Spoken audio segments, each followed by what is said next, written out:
Bismillahirrahmanirrahim. Assalamualaikum warahmatullahi wabarakatuh. Alhamdulillah wa syukrillah. Tentunya sebagai umat yang beragama, setiap kali kita melakukan sesuatu aktivitas apapun yang akan kita lakukan, hendaknya didahului dengan ucapan rasa syukur kepada Tuhan Yang Maha Kuasa.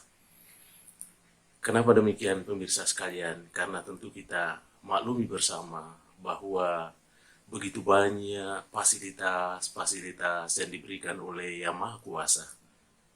Begitu banyak nikmat yang diberikan, tapi terkadang kita lupakan bahwa itu adalah merupakan bentuk perhatian yang besar dari Sang Pencipta.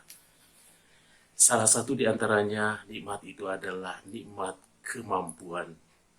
Kadangkala kita diberikan kemampuan, tapi tidak diberikan satu kekuatan. Begitu pula sebaliknya, kadangkala manusia itu diberikan satu kekuatan, tapi tidak diberikan kemampuan. Ada juga kadangkala manusia lain diberikan dua fasilitas yang terbaik itu.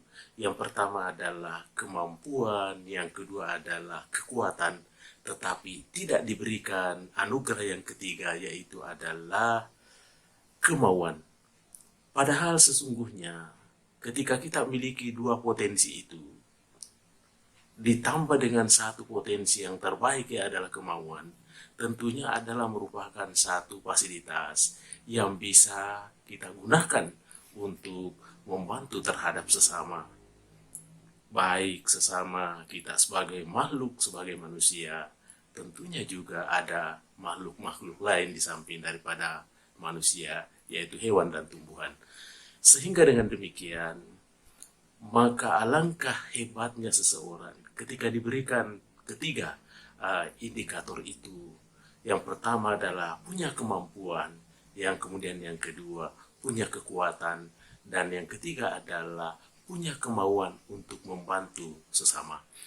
Sebab pada prinsipnya bahwa hidup ini adalah perlu kita saling membantu. Kata Aristoteles bahwa manusia itu adalah makhluk yang sun politikun. Artinya bahwa manusia itu adalah makhluk yang bermasyarakat. Tentunya dalam hal ini, antara manusia yang satu dengan manusia yang lainnya tidak bisa hidup dengan sendirinya tanpa ada kerjasama yang baik. Oleh karena itu, antara manusia satu dengan manusia lainnya hidup saling ketergantungan. Kadangkala orang punya kelebihan, tetapi kita punya kekurangan. Begitu pula sebaliknya, kadangkala kita punya kelebihan dan orang lain merupakan kekurangannya.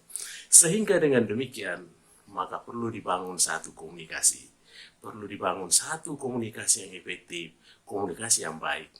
Oleh karena itu, pemirsa sekalian, dimanapun berada, hari ini merupakan satu bentuk komunikasi yang akan saya sampaikan lewat satu channel YouTube ini, namanya Mr. Koronis.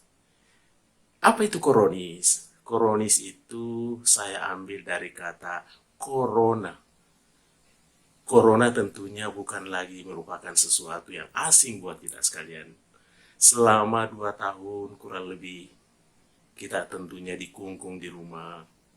Kita merasa was-was, kita merasa hati-hati, dan segalanya dilaksanakan dengan keserba hati-hatian. Kenapa demikian? Karena hadirnya satu virus yang dianggap sangat berbahaya, yaitu virus corona. Tapi namun demikian, pemirsa sekalian, pada saat ini kita sudah hadir bersama, melewati tahapan-tahapan itu. Kita sudah berusaha menjadi yang terbaik, sehingga terbebas daripada virus yang namanya virus corona. Oleh karena itu, pemirsa sekalian, ketika kita sudah berada pada tahap kebebasan seperti ini, tentu kita dapat menata kembali hidup kita seperti sedia kala. Oleh karena itu, dengan hadirnya satu konten ini, tentu mudah-mudahan dapat membawa satu solusi kepada kita sekalian, khususnya di dalam melakukan interaksi di antar sesama, yaitu proses komunikasi. Apa itu Koronis? Koronis itu diambil dari 3 suku kata. Yang pertama itu adalah ko, yaitu komunikasi. yang kedua roh itu adalah romantis, dan yang ketiga niche-nya itu adalah humanis. Sehingga dengan demikian, ketiga-tiganya itu kalau dicombine, digabung menjadi bagaimana berkomunikasi yang tentunya romantis dan sekaligus humanis. Persoalan komunikasi, para pemirsa sekalian, di mana-mana itu harus dilakukan proses komunikasi. Mulai dari rumah tangga, tentu kita harus berkomunikasi yang baik di antar sesama anggota keluarga. Ketika anak-anak sekolah, juga harus berkomunikasi antar sesamanya anak sekolah, atau berkomunikasi dengan gurunya. Begitu juga dengan mahasiswa, perlu juga berkomunikasi dengan baik di antar sesama mahasiswa, dan terlebih-lebih lagi bagaimana bisa berkomunikasi dengan dosennya. Bahkan proses komunikasi ini bukan terhenti sampai di situ saja, tetapi sampai di level-level anggota DPR MPR kita yang terhormat di Senayan sana perlu melakukan satu proses komunikasi yang baik. Sehingga dengan demikian, saya berharap mudah-mudahan hadirnya konten komunikasi ini tentunya dapat menjadi inspirasi buat kita semua. Saya berharap kita dapat memetik satu hikmah-hikmah yang ada di dalamnya. Dan ingat, Mr. Koronis, komunikasi, romantis, dan humanis. Saudara-saudaraku sekalian, pemirsa di rumah, dimanapun berada, saya berharap konten ini yang di launching perdana pada hari ini, mudah-mudahan ada manfaatnya kepada kita sekalian. Jangan lupa kita like, subscribe, and share. Sehingga mendapatkan berikut konten-konten yang terbaru. Tentunya akan lebih menarik yang berkaitan dengan persoalan komunikasi, baik di tingkat anak-anak, tingkat remaja, maupun tingkat dewasa atau mahasiswa. Dengan demikian, inilah konten perdana yang saya sampaikan. Mudah-mudahan ada manfaatnya kepada kita sekalian. Kami senantiasa membawa solusi dan menyelesaikan masalah.